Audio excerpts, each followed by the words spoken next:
Look at him. He actually thought he was invited. Send him back to the gutter where he belongs. Heal me for $1 million. The man laughed, sharp and loud, his voice filled with pride and disbelief. The crowd laughed with him.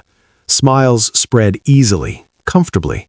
Then everything stopped.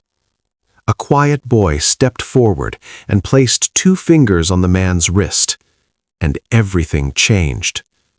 Heal me for $1 million. The man laughed again, louder this time, loud enough for the whole room to hear. His laughter echoed across white marble floors and rose into the tall glass walls above. A few people froze.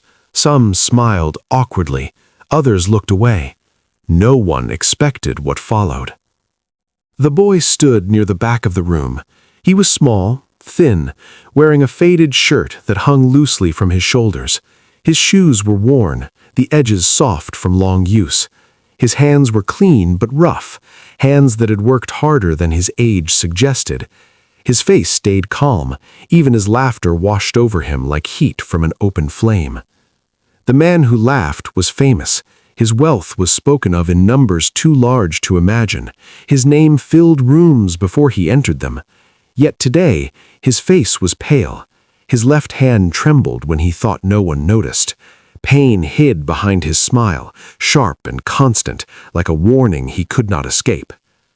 The room smelled of strong perfume and polished stone.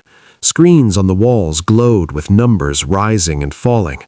People whispered in low voices, careful not to reveal fear. Earlier, the man had collapsed. Doctors rushed him here. Tests were run. Scans were checked. No answers came. The pain remained. So he joked, "Heal me for $1 million. A joke to mask fear. A joke to remind everyone who held power. The boy did not laugh. He had come with his mother, who cleaned offices at night.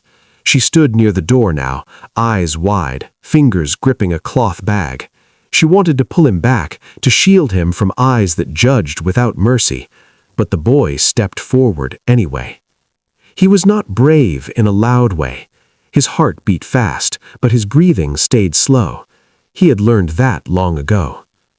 When he was younger, he watched his grandmother heal people in a small room that smelled of herbs and soap. She never rushed. She listened more than she spoke. She taught him that the body tells the truth if you learn how to hear it. She showed him how to feel a pulse, not just count it, how to notice heat, tension, tiny changes others missed. She said pain leaves marks like footprints. You just have to know where to look. His grandmother died 2 winters ago. The house felt hollow without her quiet songs, but her lessons stayed steady, like breath.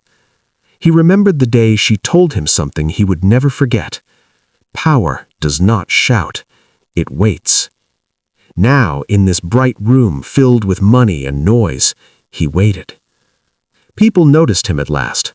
A few frowned, one man scoffed, a woman shook her head, lips tight with pity.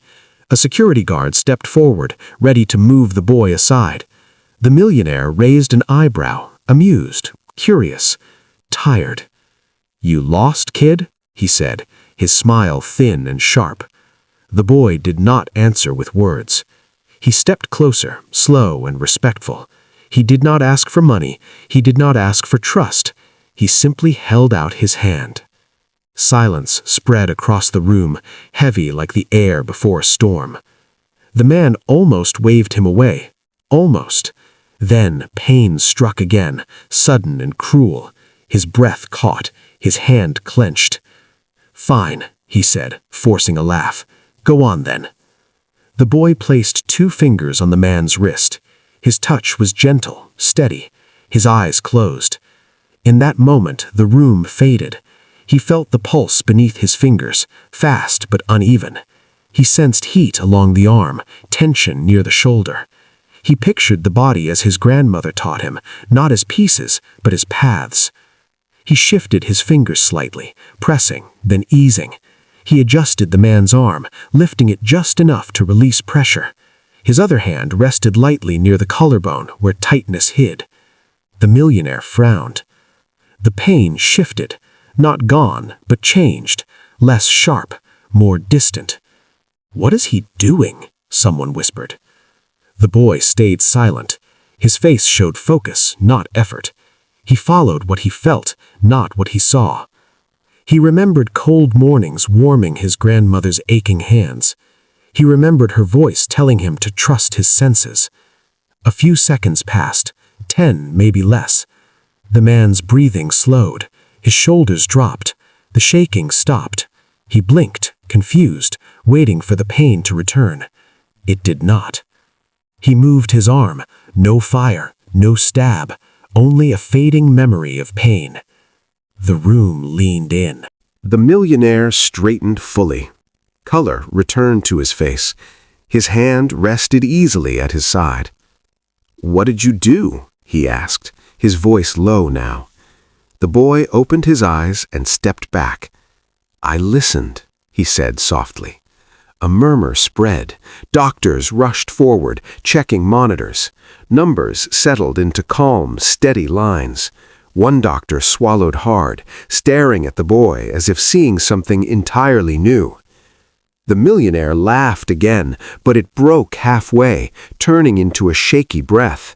He looked at the boy, truly looked at him, not as a joke or a shadow, but as a person. "You healed me," he said. The boy shook his head slightly. "Your body did the work, I just helped it remember." The words sank deep. Some felt shame, some felt wonder, some felt hope they had forgotten. The millionaire reached for his phone, ready to send money without hesitation, the old habit. The boy raised his hand gently. "Please," he said, "no money." The room froze. "Why not?" the man asked. The boy thought of his mother's tired hands, of his grandmother's quiet smile, of nights when hunger came and went like an uninvited guest. Healing is not a trick, it is a duty. Something shifted inside the man, deeper than pain ever reached. He nodded slowly and turned to the room. "This boy deserves respect," he said. Security stepped back. Doctors lowered their eyes. People stood straighter. The man knelt, right there on the polished floor, meeting the boy at eye level. "Thank you," he said. The boy nodded once. The story spread quickly. By evening, the city buzzed with it. A poor boy, a rich man, one moment that changed both. But the boy did not stay. He left with his mother, disappearing back into the streets where life waited as it always had. Weeks later, the millionaire kept his word in another way. He funded a small clinic in the boy's neighborhood.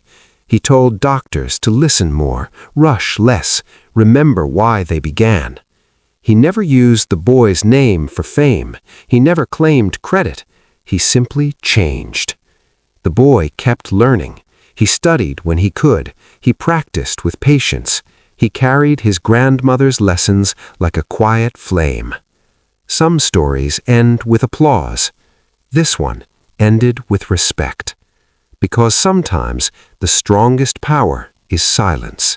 Sometimes the greatest healing comes from hands the world overlooks. If this story moved you, share where you're watching from. Tell us what silent strength means to you, and subscribe for more stories that honor heroes who never asked to be seen.